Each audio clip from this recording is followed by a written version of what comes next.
So, Gladys, how does a tent encampment come to be funded by taxpayers, even indirectly?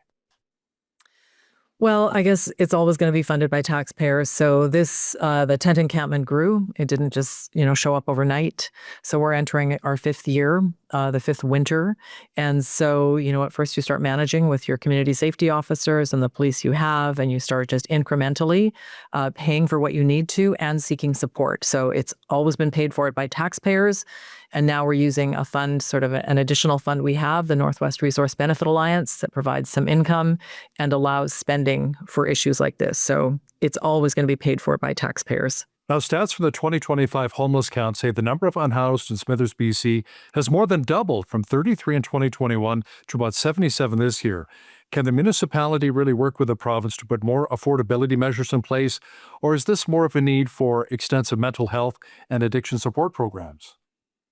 I think it's all of those, and we certainly do everything in our measure to work with the province. We work with the agency BC Housing in British Columbia for, advocating for shelter support. We're hoping to have emergency cold weather shelter this year. We're doing our part and then looking for support externally to work with that. We are working with BC Housing on future supportive housing. In terms of making things affordable, some of that's beyond what a municipality can do. I feel like the town of Smithers has done everything it can do. And, people that are living under challenging circumstances are getting some supports. It's obviously not enough, but there are good people working on the ground through outreach teams, both from Northern Health and from some of the surrounding nations.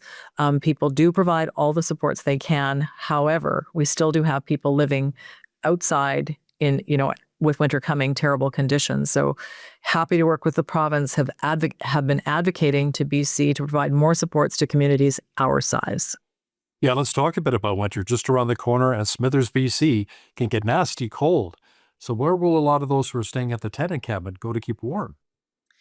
Well, so we are going into our fifth winter. So there are some patterns that I expect will happen again. Some people will be more motivated to find a warm place. They may, accept conditions that they don't like when the temperatures are warmer, maybe some places that have some rules with families, perhaps back to some other communities.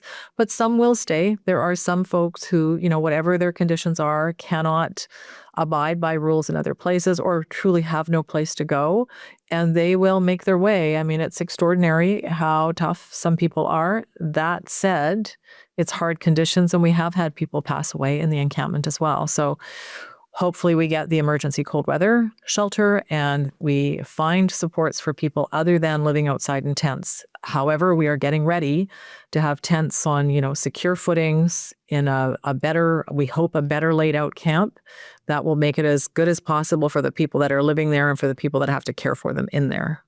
Now, your town has already provided storage lockers and a couple of porta potties, but the town is also investing about another $126,000 at the encampment. What is that money going to be used for? Some of what I just touched on. So, where the tents are is really the edge of a park. It was grass with shrubs. Now that's sort of all eroded. So it's a bit of a rugged footing. So we're going to flatten the site. I don't mean the tents. I mean, we're going to flatten the ground. The tents will be temporarily relocated, put some gravel in so that it's safe for the people going in there. So it's not only about the people who make their way sleeping there, but also for safety officers, for RCMP, for fire rescue, for the outreach workers, for the ambulance attendants. So just to create a flat ground that's safe for people to be on. And then we'll put in some fire-resistant tent pads and then supply the tents that fit on those pads. We did get a bit of financial support. I'm very grateful for it from Lake Babine Nation, one of our nearby communities that's supporting people here. So we're just going to try to make it safer, more secure for people who, will have to stay there, and for the people that provide supports to those folks when they're there. Smithers, B.C. Mayor Gladys Atrill, thanks so much for your time today. Thanks for your interest.